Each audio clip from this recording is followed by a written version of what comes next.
Há poucas vezes na história em que podemos dizer que um homem nasceu e foi criado em uma estação que ele deveria estar no auge quando seu país mais precisava dele. É o caso do general Douglas MacArthur, e a jornada de sua vida para chegar a esse ponto é tão audaciosa quanto a lenda do próprio homem.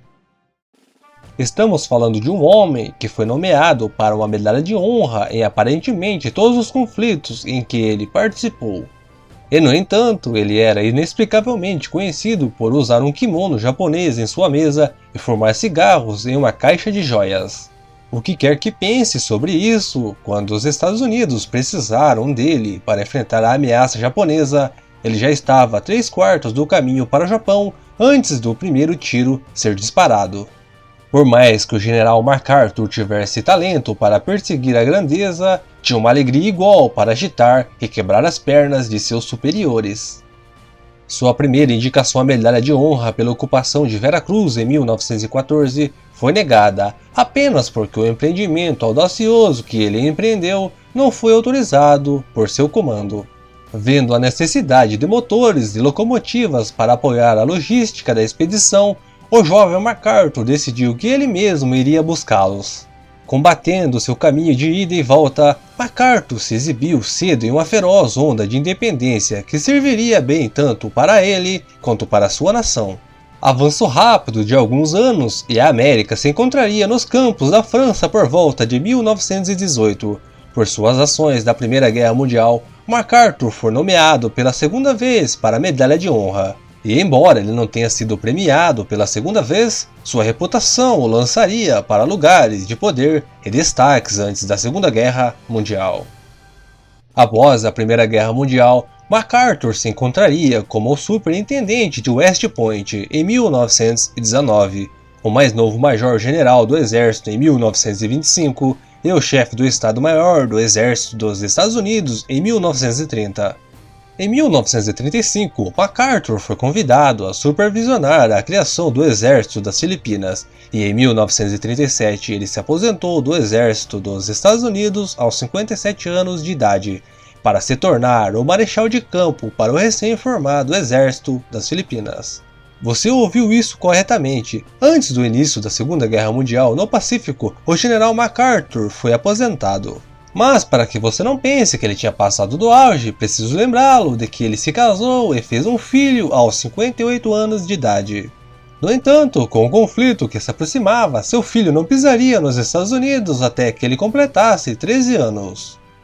Chamado ao serviço ativo por Roosevelt em 1941, MacArthur se viu sitiado nas Filipinas pelos japoneses alguns meses depois. Sem esperança de vitória contra esmagadoras forças japonesas, MacArthur recebeu ordens de Roosevelt de se retirar para a Austrália.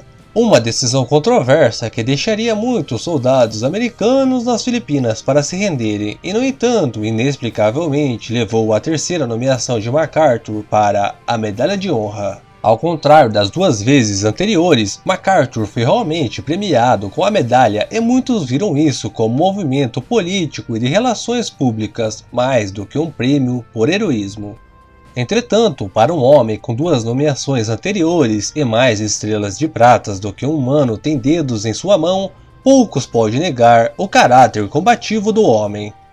Então, novamente, houve o tempo em 1932, quando ele criou o prêmio Coração Púrpura. Como a concessão da medalha era retroativa a 5 de abril de 1917, o dia anterior em que os Estados Unidos entraram na Primeira Guerra Mundial, o general MacArthur, ferido nesta guerra, foi o primeiro a recebê-la. O resto das façanhas de MacArthur na Segunda Guerra Mundial se tornaram lendas, e seria necessário um livro inteiro, dos quais existem muitos, para cobrir todas elas.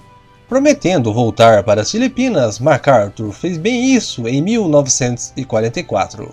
Então, em setembro de 1945, o homem que uma vez estava aposentado ficou no convés do USS Missouri para ver a mesma nação que havia o expulsado de sua amada Filipinas se render a ninguém menos que Douglas MacArthur.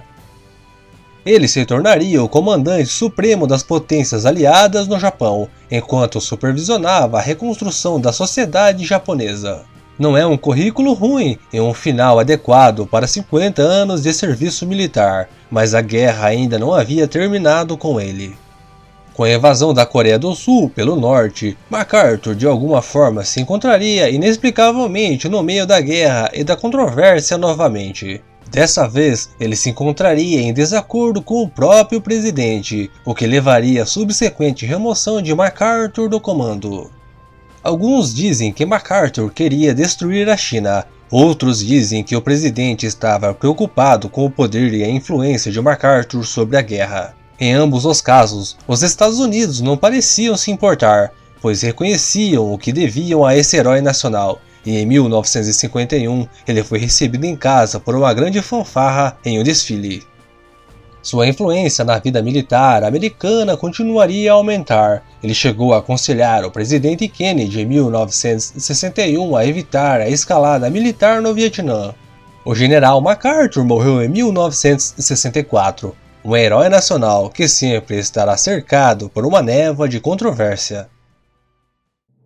E assim eu vou ficando por aqui. Espero muito que você tenha gostado do vídeo e se gostou, não se esquece de deixar o seu gostei, se inscrever no canal se ainda não for inscrito e ativar o poderoso sininho de notificações.